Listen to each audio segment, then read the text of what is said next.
Hello everyone, मेरा नाम है श्रीवास्तव। स्वागत है आपका कॉन्सेप्ट स्कूल पर। आज हम बात करते हैं दुनिया के सबसे बड़े धार्मिक विवादित क्षेत्र के बारे में। जी हाँ, जब भी हम ये नाम सुनते हैं धार्मिक विवादित क्षेत्र, हमें सबसे पहले अयोध्या राम मंदिर और बाबरी मस्जिद याद आती है।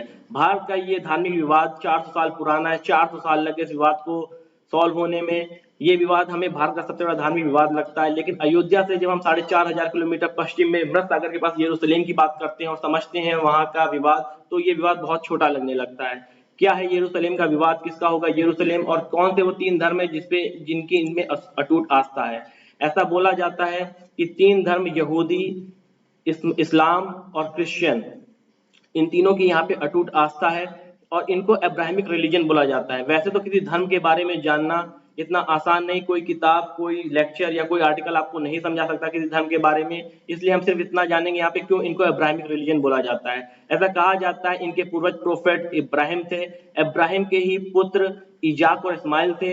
इजाक के ही वंशज थे ईसा और मूसा, और इस्माइल के ही वंशज थे मोहम्मद साहब। इस वजह से इन तीनों रिलीजन को अब्राहमिक रिलीजन बोला जाता है।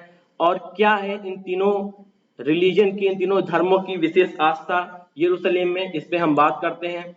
यरूशलेम में एक जगह है 35 एकड़ की जमीन, जिसे यहूदी हर हवायत बोलते हैं। ये हर हवायत ये हिब्रू भाषा का शब्द है जिसको हम टेम्पल माउंट के नाम से जानते हैं। क्या विशेष है टेम्पल माउंट में यहूदियों के लिए? यहूदियों का ये मानना है यहीं पे ईश्वर ने मिट्टी में कोई संरचना की थी जिससे एडम, जो कि पहला मानव है, उसका सृजन हुआ था।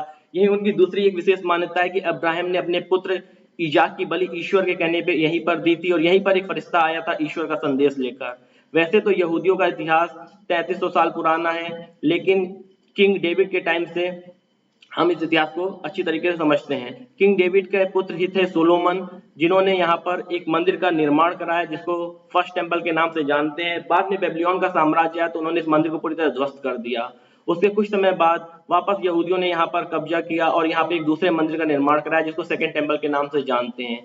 सेकंड टेम्पल, यहाँ पे कहा जाता है एक ऐसी विशेष जगह थी जिसको होली ऑफ द होलीज कहते हैं। वो इतनी ज्यादा पवित्र थी कि यहूदियों का, आम यहूदियों का भी वहां जाना वर्जित था। वहां पे केवल विशेष यहूदी पुजारी ही जा सकते थे। कुछ समय बाद वहां पे रोमन का जब साम्राज्य आया, उन्होंने इस मंदिर को भी पूरी तरीके से तोड़ दिया।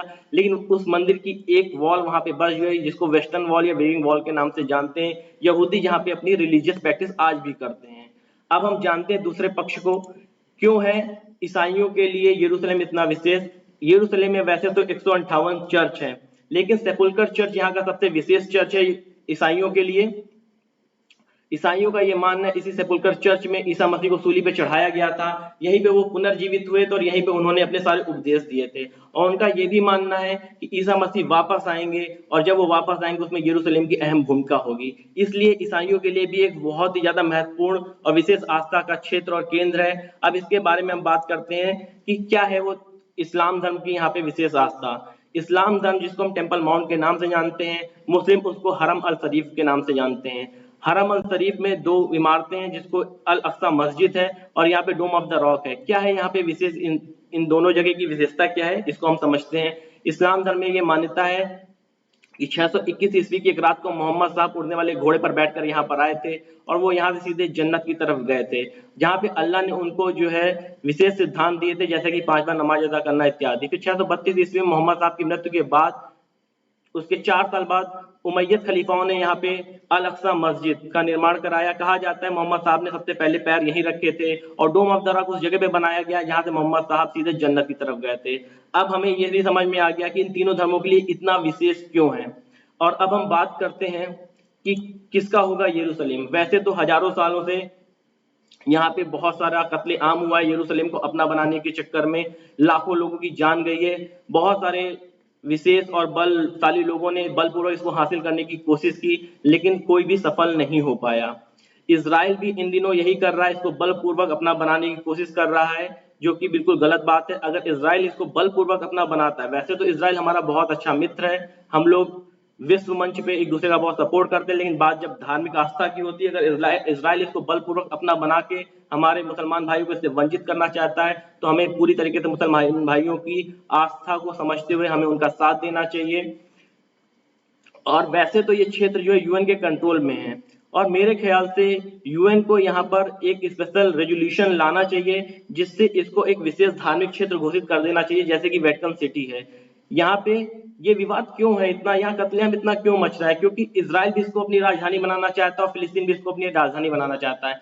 अगर एक ऐसा रेजोल्यूशन पास हो जाता है कि कोई भी देश इसको अपनी राजधानी नहीं बना सकता, तो काफी हद तक विवाद कम हो जाएगा और बाकी सब लोग मिलकर, कट्टर लोग जब भी आएंगे साथ में तो कभी ये विवाद सॉल्व नहीं हो सकता। हर धर्म हमको प्रेम और अहिंसा सिखाता है और जब भी सॉल्व होगा ये विवाद भी प्रेम और अहिंसा से सॉल्व होगा।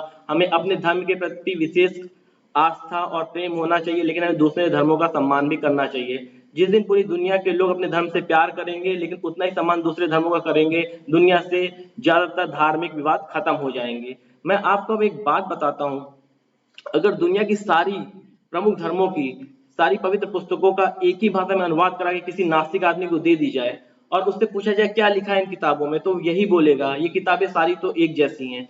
जब हमारी धार्मिक किताबें एक जैसी हैं तो हम सब अलग अलग क्यों हैं?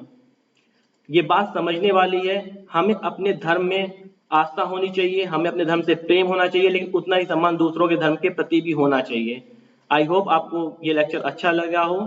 Thank you so much.